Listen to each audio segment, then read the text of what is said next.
Olá, boa noite. Que a paz do Mestre Jesus nos envolva, enche os nossos lares e os nossos corações de muita luz, de muita sabedoria.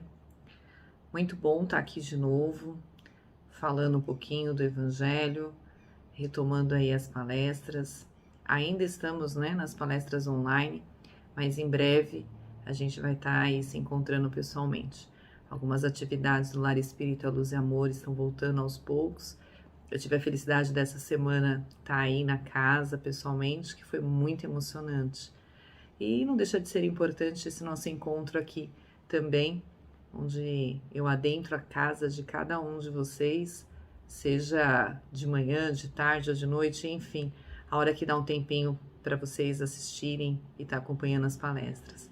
Então, que Jesus abençoe a nossa noite, a nossa intenção, que seja uma noite rica, de uma reflexão rica.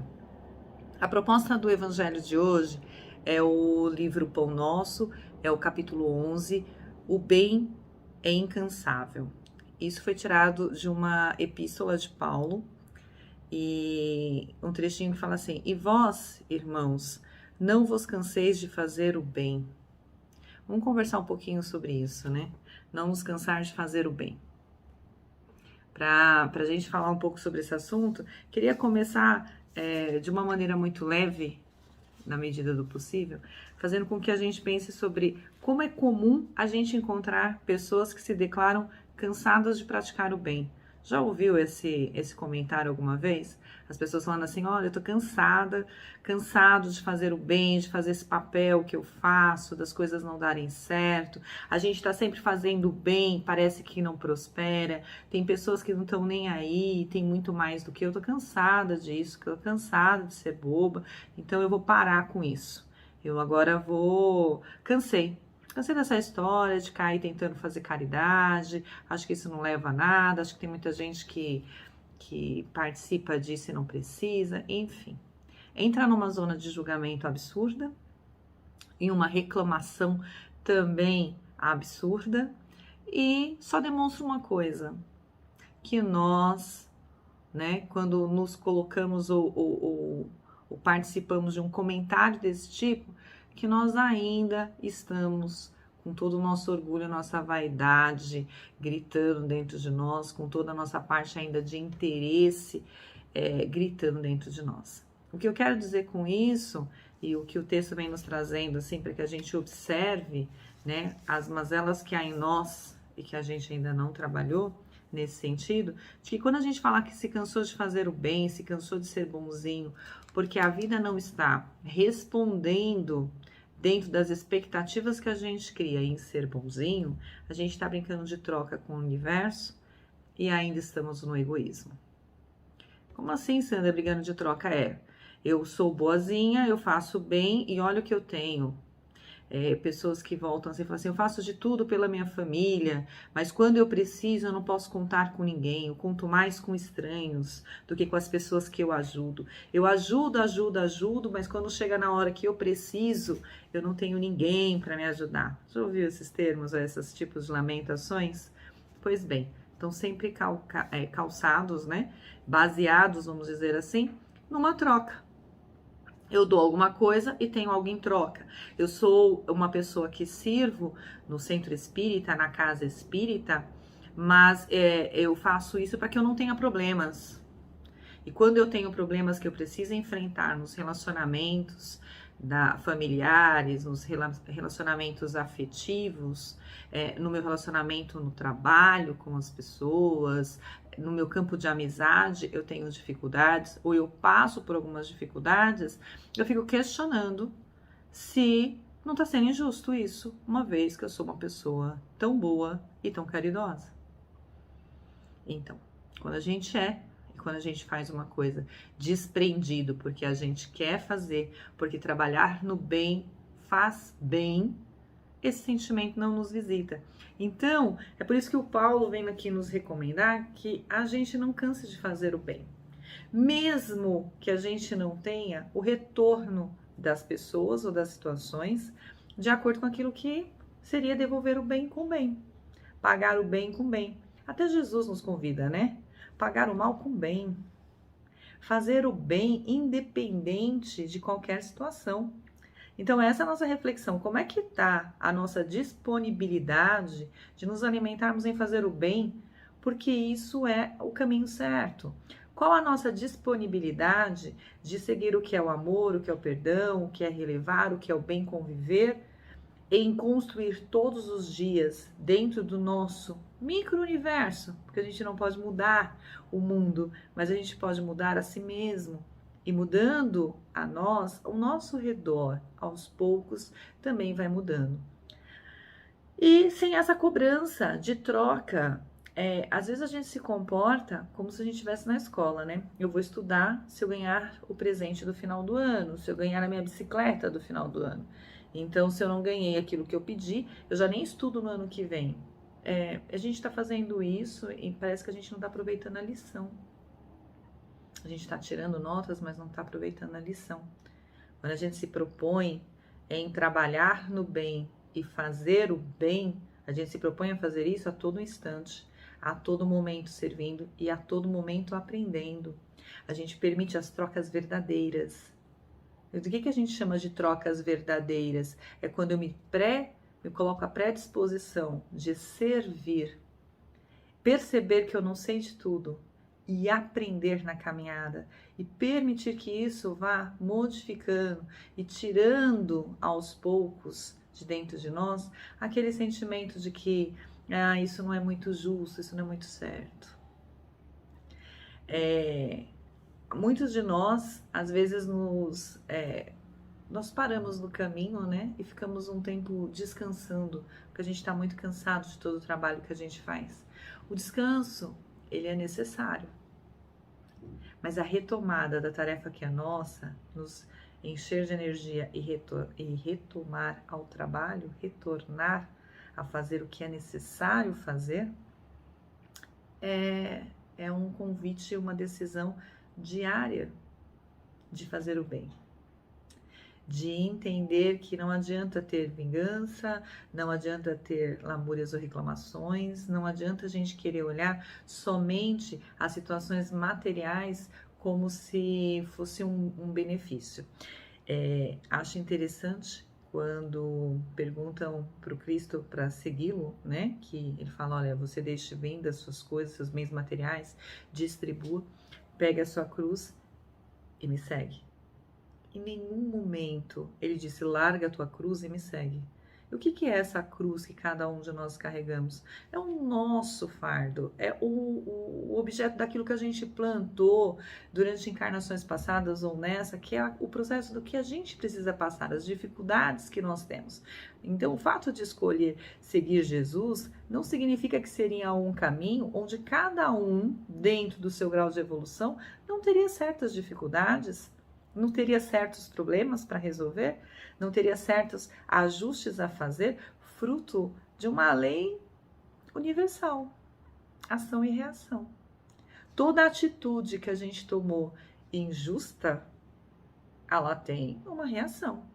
A gente vai arcar com as consequências. Acho interessante que muita gente fala assim, olha, Senhor, me perdoa. Sim, Deus nos perdoa e Deus nos ama. Mas isso não significa que nós não ficaremos impunes das coisas que nós fizemos, das escolhas que nós fizemos, das atitudes que a gente teve com relação a outras pessoas, com relação a um determinado assunto. As consequências, uma vez que a gente tem ali a consciência de que está errado, nós vamos arcar com essas consequências, mas podemos desenhar, construir hoje um futuro melhor com as nossas atitudes e perseverando em fazer o bem, em fazer o certo. Em relevar, em amar, fácil é? Não. Tanto não é fácil que a gente vê tantas pessoas por aí reclamando, falando, e reclamando, às vezes eu falo assim, às vezes nós somos ingratos, né? Alguma coisa nos acontece e a gente tem, eu brinco que a gente tem uma DR com Deus, a gente tem um papo um pouco estranho, a gente olha para cima e fala assim, Senhor, onde você estava quando isso aconteceu? Eu estava dormindo? Pelo amor de Deus, não é possível, não é? A gente tem umas discussões assim, onde a gente coloca em que, pelo fato de eu estar fazendo o bem, eu devo ter privilégios. Não, fazer o bem é fazer a nossa parte. Persistir no bem é persistir em iluminar o que há dentro de nós e fixar o que há dentro de nós que a gente está construindo. Não tem uma razão diferente disso. Fazer o bem é acender todos os dias, né? Uma luz em nós e falar, opa, isso aqui um pouquinho mais hoje, mais um pouquinho, mais uma tarefa, mais uma palavra de apoio, mais e mais dentro de nós. É aquela limpeza que a gente não consegue fazer num dia só. É aquela faxina que a gente não consegue fazer num dia só. Eu falo que cada vez que a gente está fazendo o bem, a gente está construindo dentro de nós novos hábitos, uma nova maneira de olhar o mundo, com menos julgamento, com mais amor, com mais companheirismo, com mais cumplicidade, dedicando todo o tempo. Se o outro lado vai reconhecer isso ou não, cabe a nós reconhecer e ter a alegria de ter feito a nossa parte. Fiz até uma brincadeira essa semana na minha palestra presencial, que foi pedir que as pessoas falassem boa tarde, pensando, boa noite, né? Pensando em toda a energia, em todo o desejo real de que a noite seja boa, de que as coisas aconteçam, de que a nossa alma esteja iluminada, de que a gente esteja bem. E acredite, depois de pensar em tudo isso, eu disse boa noite, e quem já me conhece sabe a resposta, né, em coro, boa noite, acompanhada por um sorriso, porque fazer o bem é isso. É algo que emana de nós uma alegria por estar podendo desejar o bem, por estar fazendo algo de bom. É essa alegria que nos contagia. Eu acho que é isso o que mais nos faz ter uma leve ideia do que é o amor do Cristo, quando a gente fala de amar o próximo, de respeitar o próximo, é ter alegria em conseguir olhar e entender que desejar o bem para o próximo é muito melhor do que qualquer outro sentimento. De que quando a gente briga, a gente fica discutindo e levando esse assunto dentro de nós durante um tempo que é tão desnecessário, que é tão pesado, mas quando a gente faz uma coisa que é bom, é uma leveza que nos leva para a cama para dormir um pouco mais de consciência tranquila, com uma sensação de que, olha, o que eu tinha de bom para fazer hoje eu fiz. Então, que a gente aproveite as nossas oportunidades de fazer o bem, que a gente aproveite as nossas oportunidades de distribuir aquilo que a gente sabe, com o máximo de zelo e de respeito na hora que a gente está passando esse conhecimento. É conseguir construir todos os dias uma oportunidade de se iluminar. Um outro exemplo muito importante da gente pensar na bondade maravilhosa de Deus e de Jesus, que pensa assim, há quanto tempo a gente caminha e ainda nesses processos reencarnatórios a gente não cometeu falhas, erros, a gente não teve equívocos na nossa caminhada, deslizadas, prometemos que ia fazer melhor e daqui a pouco recaímos. Quantas vezes isso aconteceu? Mas para pensar que todas, absolutamente todas as vezes, Jesus estava lá, de braços abertos,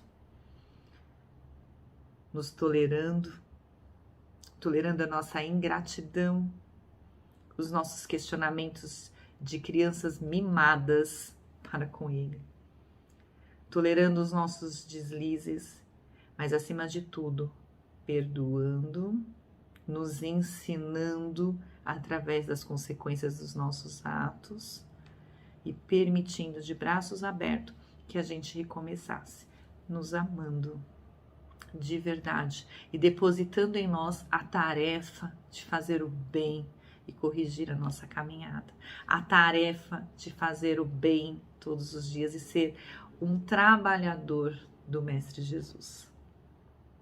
E a gente trabalha para o Mestre depositando fé no nosso silêncio, quando a gente não faz aqueles comentários maldosos sobre as outras pessoas, onde desmotivam ela, quando a gente reergue alguém, quando a gente olha nos olhos de uma pessoa e fala para ela, olha, eu te entendo, e deposita ali o máximo de confiança, o máximo de amor, o máximo mostrando a potencialidade, falando, olha, eu também já caí. E vira e mexe, eu preciso de segurar numa mão para levantar. Se você precisar da minha, ela está aqui. Então, assim, mediante tantas tristezas que nos abatem, que a gente persista no bem. O bem sempre vence. Não de uma forma simples e mágica, mas através dessa pequena alegria de servir, de auxiliar, de aprender na caminhada do dia a dia. Eu não podia deixar de ler um trecho que eu achei maravilhoso nesse texto, né? E convidar a todos a procurar no Pão Nosso, capítulo 11, e ler, porque está tão completo e um convite tão belo. Mas ler principalmente uma parte muito legal que fala assim, ó: o aprendiz sincero, ele não ignora que Jesus exerce o seu ministério de amor em exaurir-se, desde o princípio da organização planetária. Relativamente aos nossos casos pessoais, muitas vezes terá o mestre sentido o espinho da nossa ingratidão, identificando-nos o recuo aos trabalhos da nossa própria iluminação.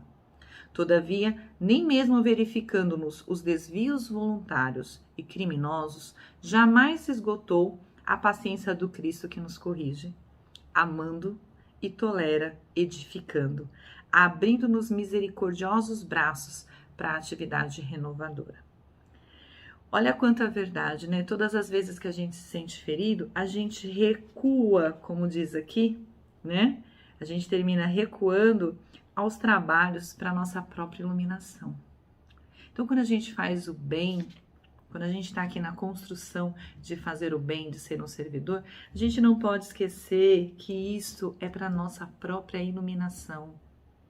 Porque durante muito tempo, a gente foi egoísta de pensar somente em nós, na nossa satisfação, nas coisas que eu posso ter aqui nesse planeta por satisfação, por bens, por ter adquirido. E então o nosso pensamento era esse. Quantos de nós paramos, né? E nesse nosso descanso buscamos alimentar a nossa alma com a esperança do Evangelho, com a oração sincera nos ligando ao Cristo, nos fortalecendo nesse sentido, para que a gente possa fazer o melhor do nosso trabalho.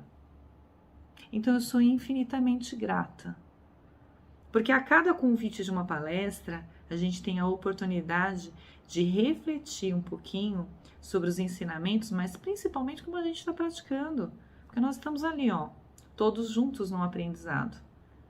Quando a gente expõe, a gente está permitindo somente insights, para que cada um, dentro do seu mundo, da sua verdade, do seu processo, tenha forças para aprender, para ensinar, para se motivar, para através da palavra se mover.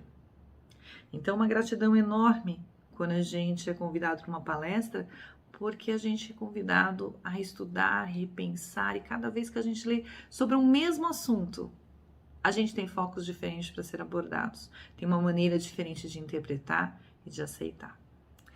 Bem, gratidão enorme pela paciência de todos, né? Tá até aqui ouvindo a palestra. Eu espero de verdade que a gente possa se fortalecer e continuar no bem, vibrando, torcendo, fazendo a nossa parte, porque se cada um construir um pouquinho, a gente pode largar esse modelo de egoísmo que ainda nos visita e ter atitudes que a gente vai colher frutos aí muito maravilhosos. Que Jesus abençoe o lar de cada um, abençoe o meu lar, o seu lar, os nossos lares, derrame sua luz, sua paz, sua energia de amor, fortaleça os nossos corações, a nossa saúde física, mental, emocional, nos purifique, nos deixe energizados e prontos para sermos um servidor, dignos e, acima de tudo, que a gente possa multiplicar, receber a luz do Cristo no nosso coração, mas sermos capazes de levá-la no nosso falar, no nosso ouvir, no nosso sentir, no nosso agir. Que as bênçãos do Cristo estejam emanando em nós o nosso melhor e que isso se fortaleça a cada dia. Um beijo enorme no coração de todos, muita saudade e que Deus e Jesus nos abençoe hoje e sempre.